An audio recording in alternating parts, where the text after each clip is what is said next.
अयोध्यानगरीत होणाऱ्या श्रीराम मूर्तीच्या प्राणप्रतिष्ठापनेच्या पार्श्वभूमीवर पैठण शहर भगवमय झाला आहे। शहरात विविध धार्मिक कार्यक्रमांचे आयोजन करण्यात आले आहे। सोहळा उत्साहात साजरा करण्यासाठी जय्यत तयारी देखील करण्यात आली आहे। या सोहळ्यामध्ये पैठण शहर आणि ग्रामीण भागातील रामभक्तांनी मोठ्या संख्येने सहभागी व्हावं असं आवाहन आयोजक रेणुका शरद सहकारी साखर कारखान्याचे चेअरमन विलास बापू भुमरे यांनी केलं आहे।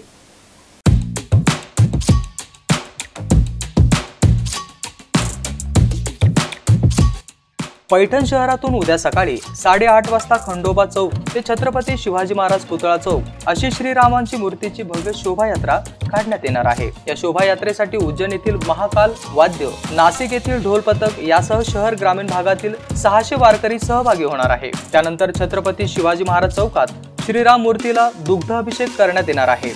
सामूहिक हनुमान चालीसा पठण होणार आहे।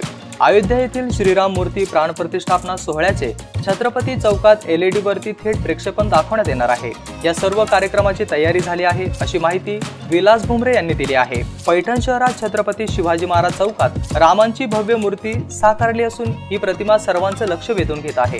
रोहियो तथा छत्रपती संभाजीनगर जिल्ह्याचे पालकमंत्री संदीपान भुमरे, रेणुकादेवी शरद साखर कारखान्याचे चेअरमन विलास भुमरे यांच्या मार्गदर्शनाखाली या कार्यक्रमाचे आयोजन करण्यात आलं होतं। या निमित्त पैठण नगरी श्रीरामाच्या भव्य प्रतिमा आणि फलकांनी सजली आहे।